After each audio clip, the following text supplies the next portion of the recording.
wuxuu noqday guddoonkii aynu u xarig dheerayno weli ninkii aynu soo dhawayno aynu hanuuninno ma tirsami karto inta goor oo guddoonshaha golaha sare towradda uu u yeedhay oo ay saacado habeenno ay ku qaadatay inuu hanuuniyo tuso khatarta uu u muuqanayo ama isu keeni karo ama waddanka uu u keeni karo ma tirsami karto inta aynu raggayagi kale nin ahaan iyo jamac ahaanba aynu u kaxaynay oo aynu u waaninay oo aynu ula hadalnay haddana xumaatidii maalinba maalinta ka dambayso waxaad moodaa inay sii kordhaysay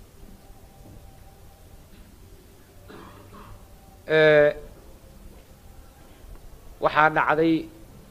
wakti dhexdana in markii ninakan khatar uu u muuqday in la yidhi war malaha ninkan yacni geeshkan uu dhex joogo iyo difaacani uu hayo weeye dhibaatadiisoo idileh armay habboon tahay in laga wareejiyo jagadan jaanis kale la siiyo wasaarad kale uu qabto bal inuu militariga markuu ka dhex baxo uu roonaado ama dadkii ma garanaysaa intaasi uu is-aragga badnaa iyo kontaatadii badneed ama dhexgeliddii badneed xoogaa uu ka soo dhex baxo markaasna uu ninkii si fiicanba u shaqaysto armay suuro gashaa waa tii dabadeed salaad loo wareejiyey wasaaraddan howlaha guud markii halkaa uu u wareegay ayuu ka sii darayba intuu hagaagi lahaa ama ma garanaysaa iscanaanan lahaa ishanuunin lahaa lafsadiisa xisaab dib ugu noqon lahaa salaad xumaanti waa sii badiyey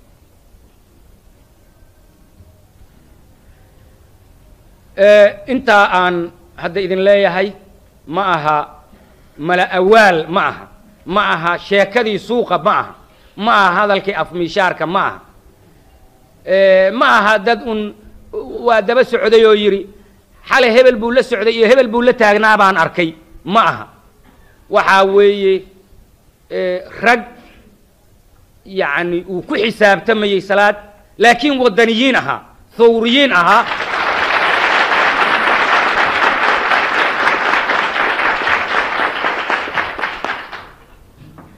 rag balaanka kula jiray oo la maamulayey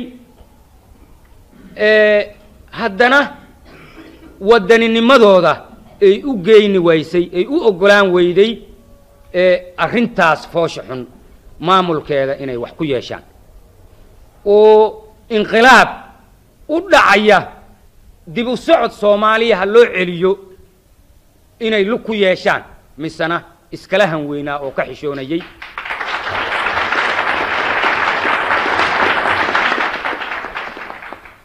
ayaa nala socodsiinayey tilaab noola socodsiinayey wax alla wixii maamul ahaa oo la samaynayey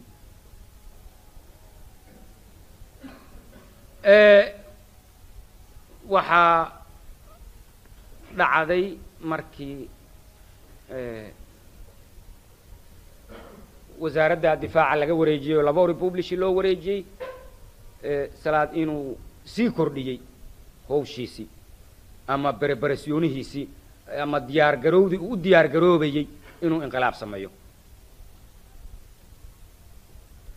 maxaa lagu tashanayey maxaa inqilaabka lagu samayn lahaa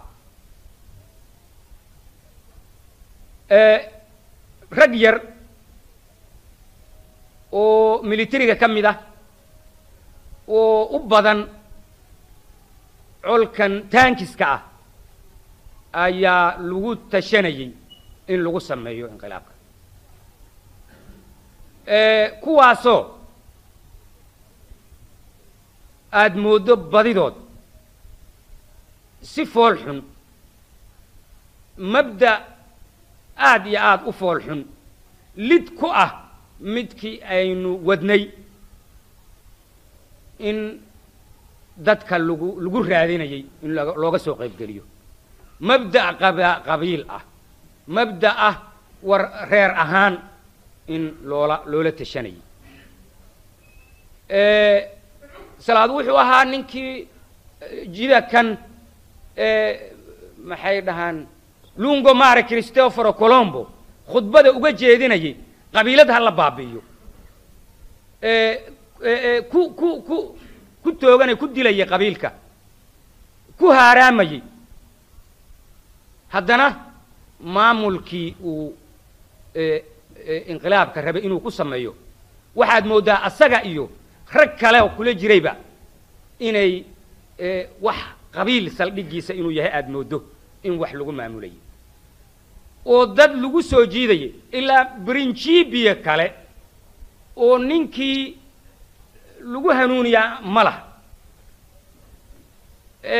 maxaa la samaynayaa xaggeese loo hanqaltaagayaa si ninkii looga dhaadhiciyo ma laha rag yar oo marka aad mooddo in loogu dugaalay un arrintaa qabyaaladda ah ayaa la isku duway oo la doonayay in lagu sameeyo inqilaabkii kuwaasoo runtii badidood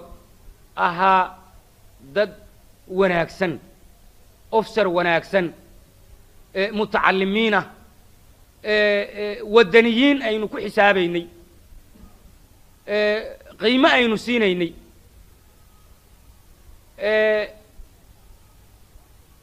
dhallin yar laakiin troppo giovane ah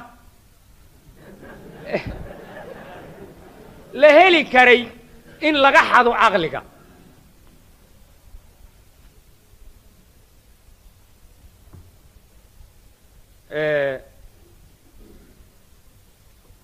waxaa arrintay u dhacaysayna colkaa yar oo taankiska ah in wax lagu qabto oo haddee taankiska waa badan yahay colkoo dhan ma aha qaarkii wax yar iyadoo programka uu yahay madaxda taankiskana aynu xirxiro kuwa kaloo askarta ayana aynu xirxiro colkaas yar markaa waxa soo kaxeeyaan oo markaas sidaa waxa ha u qabtaan col yaroo kale ayana lalahaa meelahaas xerada aviacione waa laga heli doonaa ha laga helo markaasna wixii ha lagu qabto waxaa jirtay balaankii asagoo soconayay in la diyaar gareeyo inqilaabkii kaasoo aanan ku xisaabtamin keliya waxaa ku jiray programmaha salaad militariga keliya ma ahayn in dad raaciyo ah in la kiciyo in hub la siiyo in weerar shibiile wax la yidhaaho ama xarbi ahliya inuu dhaco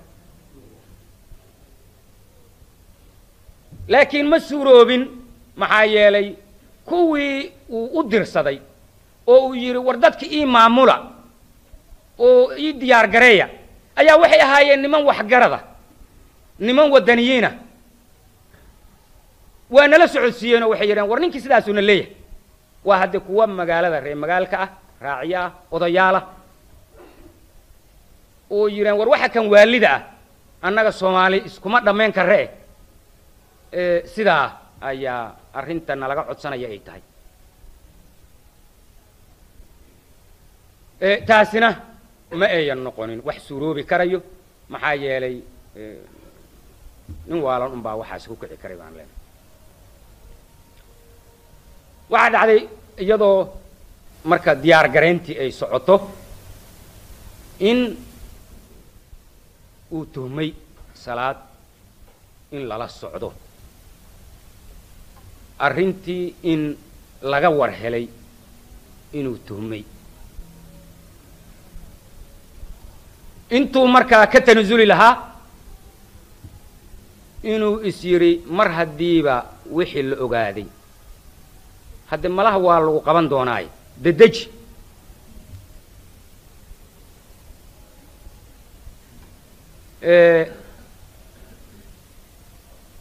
waxaa balaanka markaa markii hore uu ku xisaabnaa bisha maajo 7 inuu dhaco wixii inay dhacaan markii uu is yiri salaad wixii waa lala socdaa oo waa laga war helayna wuxuu horay u soo dhigay 2 maalmood wuxuu yiri 5 ama se habeenka 4 iyo 5 kala gurahooda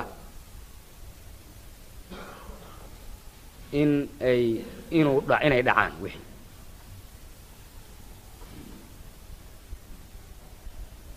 waxay balaankaysa dambe uu ku soo dedejiyay ahayd 4 saac aroortiya bisha maajo 5teeda in lagu dhaqaaqo wixii laakiin ma ayan suuroobin oo adiga maqribihii ayaa asaga iyo raggii balaanka la waday la qabtay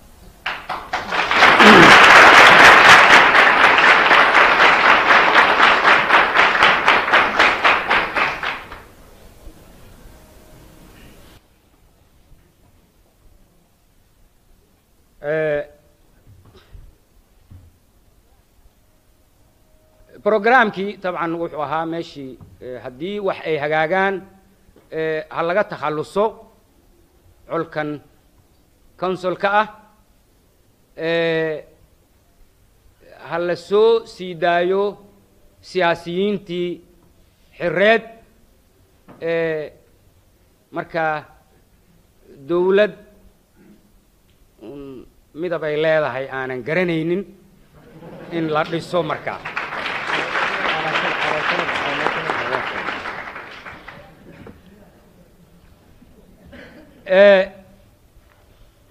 salaad wuxuu ahaa ninka ceenka ficilkiisa ay ahaayeen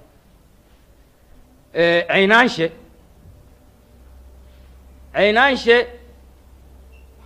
fawraddani maamulkeedii waxba kuma uusan lahayn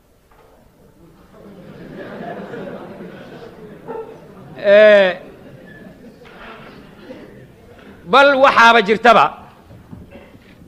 markii tabaabushadii hore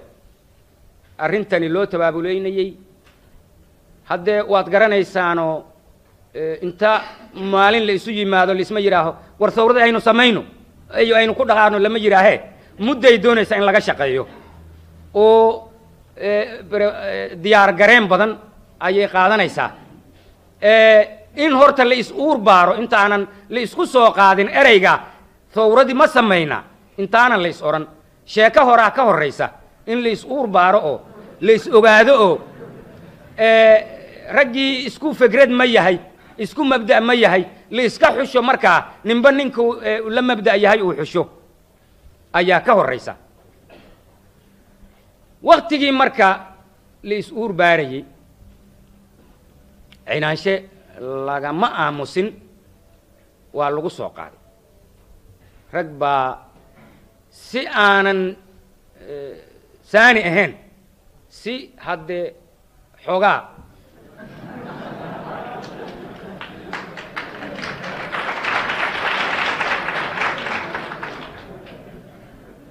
si xoogaa daahsan ayaa ayaa loogu soo qaaday dabadeedna waxay ahayd fikraddiisa aniga ma qabo inqilaab faa'iido inay ku jirto ama thawradii inay faa'iido ku jirto ma qabo xukunka waddankan marakan yaallana iyo maamulka yaallana waxaan qabaa midkii ugu habboonaa ama u fiicnaa inuu yahay si demoqrasiye ah oo ceenkaasi waddanka in uu maamulkiisa ku socdo ayay ahayd fikraddiisa ragga waxaa ku jira rag la ku soo qaaday oo kala tashaday oo dabadeedna markii la ogaaday ninkaa fikraddiisa xaggee tahay la yidhi alle aynu ka leexanno marka waxba yaanan lagu darsan waxaa jirtay marka thawraddii waa dhalatay isagoo aanan waxba ku lahayn maamulkeedii waxaa jirtay aroortii 21 Oktoobar markii la qabanayay magaalada taqriiban markay ahayd 5:15 la Caynaansha inuu isku dayay taleefon inuu diro oo maxay Ibrahim Cigaal la hadlo laakiin ay suuroobi weyday maxaa yeelay taleefonkii kontaroolka iyagu markaa ku jiray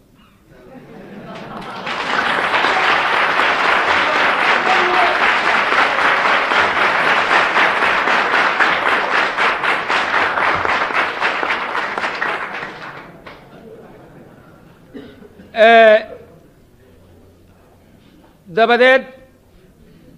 aroortii waa loo yeeray waxaa la yidhi haddee revolutiona ka dhashay waddankii waxaana sameeyey ciidanka qalabka sida tafadal waxaynu ku leenahay ka soo qayb gal maxaad ogoshahay nin nagu raacsan ma tahay haddii waxaan u malaynaa maya uma bannaaneen markaa wuxuu yidhi ogoli dabadeed asagoo ceenka ahaa ayaa loo doortay vice president ama guddoonshe ku-xigeenkii golaha sare thawradda loo doortay meeshii uu markaa qiira weyn la imaan lahaa oo uu isxilqaami lahaa oo uu ku shaqayn lahaa mabda'aas war mar baad khaldaantay mar dambe ha khaldaamin oo mabaadidii u hoggaansami lahaa Caynaansha weligii waa hashkadaynayay waxaa dhacday in waktigii aan idin lahaa hore markaan ka sheekaynayay shaqooyinkii bannaanaa wasiirildifaac iyo komandante iyo meelaha aan sheegayay asagoo ah vice presidente ayuu u sameeyey tartan wasiirildifaac in laga dhigo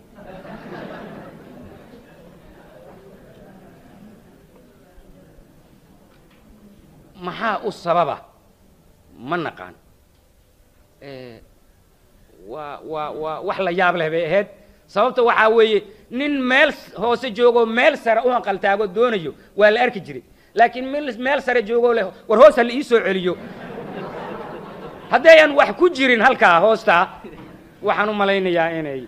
inayan dhici karin waxay ay nala ahayd nala noqotay daafaca inuu qasti ka lahaa calaa ayi xaal waktigaas wuxuu sameeyey tartan badan buu u sameeyey waa si suuroobi wayday ninkii uu ku soo qaado uu la hadlaba waa la yaaba wuxuu yidhi duqa waa sidee vice presidentaa tahay wasiirildifaac maxaa kugu soo celinaya ka weynide waa la joogay muddo kadib haddana asagoo vice presidenta ah wuxuu dalbaday caynaanshe oo uu ragga qaarkii councilka ka mida ula tagay inay uga shaqeeyaan presidentaha ula hadlaan ragga kale ugala shaqeeyaan ambassador in laga dhigo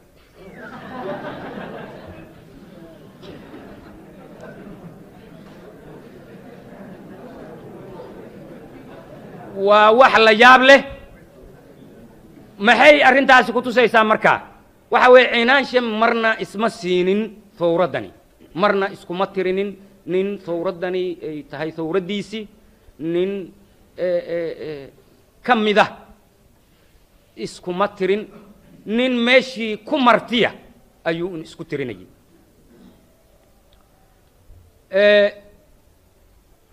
waxaa dhacday sidaa asagoo haddee fikradda ceenkaasa ay ku weyn tahay ama ku shaqaynayana waxaa jirtay marar badan inuu wafdiyaal uu madax u noqday dunida uu u aaday adduun kale meelo kale waddamo kale inuu soomaaliya iyo waddankaas cilaaqaad iyo un xiriir ama dhaqaale ha noqdo ama siyaasa ha noqdo ama nuuc kastaba ha noqdee inuu wax ka soo qabto ka soo maamulo madax uu u ahaayo loo diray guddiyadaa badidood inaanan lagu faa'iidin guddiyadaa uu madax u ahaa kuwa dhifa mooye badidood in lagu khasaaray hadda waa iska malayn karaysaan ninka waxa uu jecel yahay oo uu calanka u sido ayuu haddee si fiican u maamuli karaya oo wax uga keeni karaya hadduu wixii boykotaaraynayaba ama uu haraati dambeed ku dhufanayaba sidee wax ogaa karaya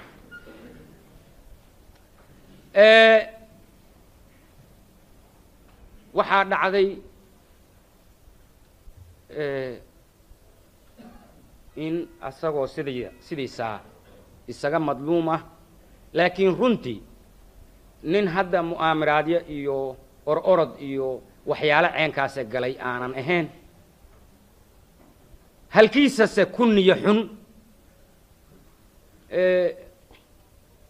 mararka qaarkood dadka hoos ahaan ula sheekaystana uu ku cabani jiray oo calaacalkiisa uu u badnaa aniga wax ma hayo waxba ma qabto wax iima dhiibin markaa uu ku cabanayo wax iima hayana wax ma hayana waxaa runtiya in uu madax u ahaa 6 direttore generale presidenza meesha la yidhaaho oo uu vice presidentaha madax u yahay waxaa ku soo aroora 6 direttore generale wasaaraddiina sida aad ogtihiin hal direttore generale leedahay hal direzione generale leedahay 6 direzione generale waxay la mid tahay 6 wasaaradood ayaa ku soo arooraya xafiiskiisa oo uu maamulayay oo uu madax u ahaa wuxuuna ku caban jiray wax ma qabto waxaa jirtay labada golaba kan golaha sare towradda ama golaha sekretariyadaba marka ay fariistaan marar badan presidentaha fadhiga inuusan ka qayb gelin baa dhici jirtay oo howlo kale markaa ku sii jeedo maxay caynaanshe ayaa ka ahaa chairman ama xoghaye ka aha ama guddoonsha ka aha ka noqon jiray sharafka iyo awoodda iyo baawarka intaa ka weyn ma aqaan waxay yihiin markaa uu ku cabanayay wax ma qabto waxaa dhici jirtay cabashadiisa anigu ay soo gaartay nin ahaan dabadeedna waa aan raadiyey wixii inay wax ka jiraan iyo inay runtiisa ay tahay sekretariyada presidency ay leedahay ragga maamulo ama saraakiisha maamusho ayaan arrintaa inaan baaro ugu tagay waxay ugu yireen markii loo geeyo feelasha oo uu muddo haysto ayuu yidhaahaa isagoon dhugan idhaafi oo barisentaha u gey kuwaasoo laga yaabo arrimo waaweyn oo go'aan degdega u baahnaa oo maamulkii waddanka horay u kaciisa ama dhaqaalihiisa ama siyaasaddiisii wax ku xihan ay ku jiraan halkaa ay suuro gasho inuu sidaa ku shaqayni jiray waxaa jirtay marka ha iska ahaado ninkaasi madluumkiisaa laakiin sida aan idin idhi ma uusan ku jiri jirin mu'aamaraad iyo wax samayso iyo wax dhis ma uusan geli jirin waxaa dhacday asagoo sidiya oo buko in la ishelay salaad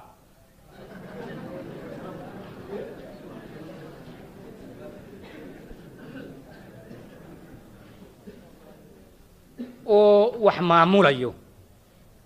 haddii la sheekaystayna in la isku soo dhacay inay noqotay markaa war wax ma isla qabsanaa iyo haa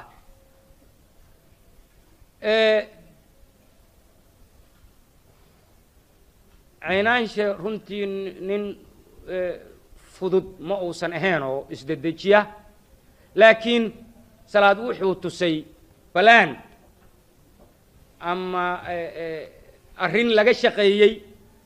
oo aad moodo khalaas waxba inayn ka laabneen waa isku wada duwan tahay war waxa kan haddii aad ka maqnaato wuxuu bay siri armaaba qoorta lagu dheereeya maxaa yeelay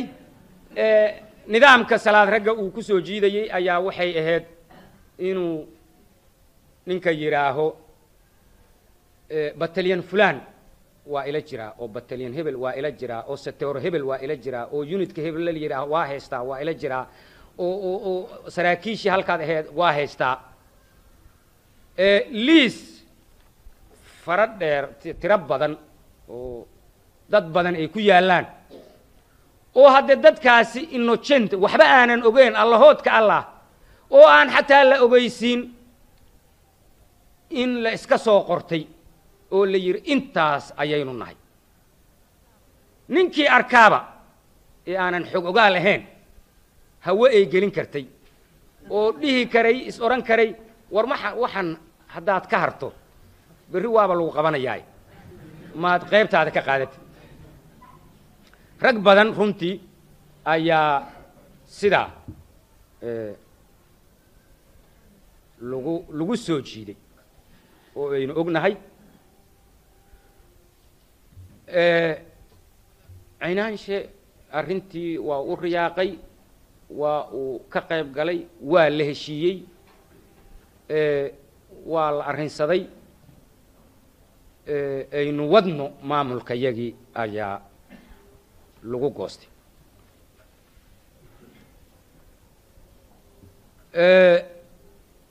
markaasna waxay u dhaceysay hadda sida loogu muujiyey caynaanshe in madax uu noqonayo halkaas asaga madax ka noqonayo si la yeeli lahaa ma naqaan ilaah baa oge laakiin inuu madaxnimo isu diyaar gareeyey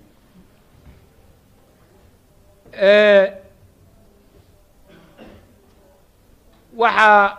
rag baa la soconayay sida aan idin idhi arrintaa caynaanshe iyo salaad markii ay maamulayeen ma ahayn wax labadooda keliya ku koobnaa oo labadooda keliya ay is arkayeen oo labadooda keliya ay meel ku wada qarsanayeen ama raggaa aynu idin leenahay waa la soo jiiday oo waa lagu soo daray meesha ma ahayn nin inta loogu tagay in sidaa loo soo jiidayay shirar baa dhici jiray mararka qaarkood oo laisugu imaan jiray raggii shirarka ka qayb geli jiray oo maamulka wax ku lahaa oo xisaab weyn waliba qayb weyn la siinayo lagu xisaabtamayay ayaa waxay ahaayeen rag thawradda ka mid ah rag wadaniyiina army forceska ka mid ah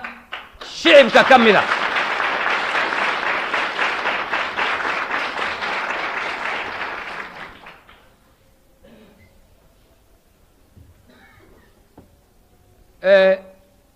waxaa lagu heshiiyey markaa in sidii arrintii la isugu qayb darsado war adna intaad soo jiidi karto soo jiid anna intaan soo jiidi karo aan soo jiido aynu isku tiro darsanno arrintii ceenka ahayd